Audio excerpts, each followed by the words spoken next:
See, there is a Mantakali there. Here is a Shankha Pushpi. There are loads of chicken spinach. These fields, I think, have been planted recently. Oh wow, I see something. Let's see if we find a better one. Oh, here, there is Canavalia. We don't usually see them very often in the farms. Do you know what it is? No, let's see. Try to find in the... It's not Harmony. No. It looks like this guy. The bean looks very similar. Correct. So the good way would be to, take the book, and you see the leaves are similar, but the bean here in the book is green. Right. Here it is already brown, but it's still everything else is, pretty much the same. For memory's sake, it would be good at this stage to take a photo and to keep it. But you see that the way to recognize this, there are many flat beans, which are, this is a Canavalia as a large family, but this particular one is very thick. You see how thick it is? And when it is green, it is even thicker. It looks like an accordion. Yes, yes. And when it is green, it's flat. You don't see the folds, and it's even thicker. And I call it looks like a bean on a steroid. And this is completely wild. And the reason, if you find it in our book here, in the coloring bit, where we usually give, if we have mother's name, if we have local name, but we find only one English name, Mauna Loa, and one Indian local name, which is Cheruvalanga in Malayalam, but which means in other language there is not a local name. This indicates that perhaps it has been naturalized much later, but you find it everywhere. But what is nice about this bean, let's find if we can find a dehist pod.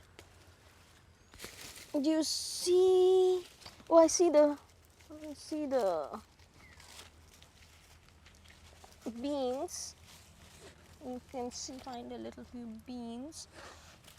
There are more probably here. And do we find a dehist pod here? Oh yeah, I find it here.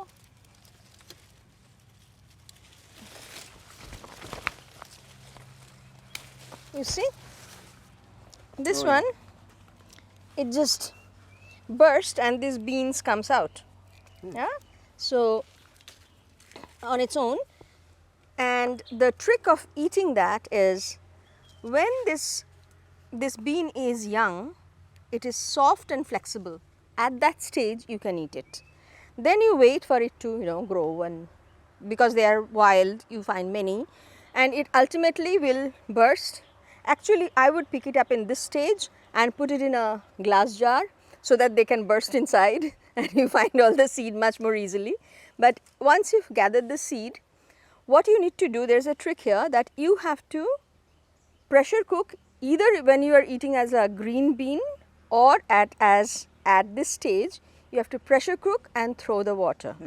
The reason for this is, this particular species has more protein than any known protein in vegetable source, which is amazing. I read a paper on that.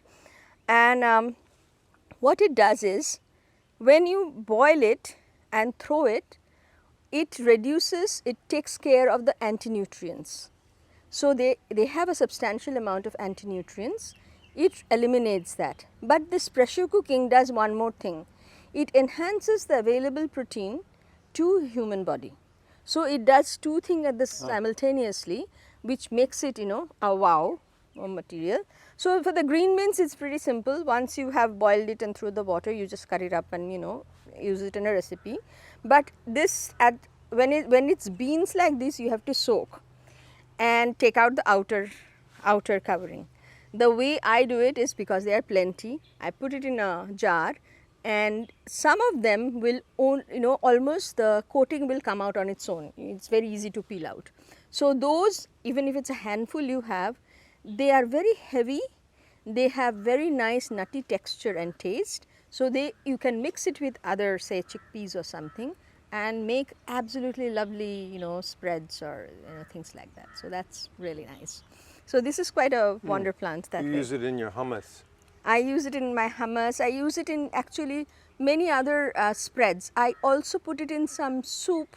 So you have this comfort soup with chickpeas and coconut milk. So in that also I put it along with the chickpeas more, because you are getting the same amount of protein with a less amount of beans, So I kind of balance put a few chickpeas and maybe even not, but make the whole thing with this, so that way you are actually using less. Your texture of your soup is can be lighter because of the Cool. you're using less.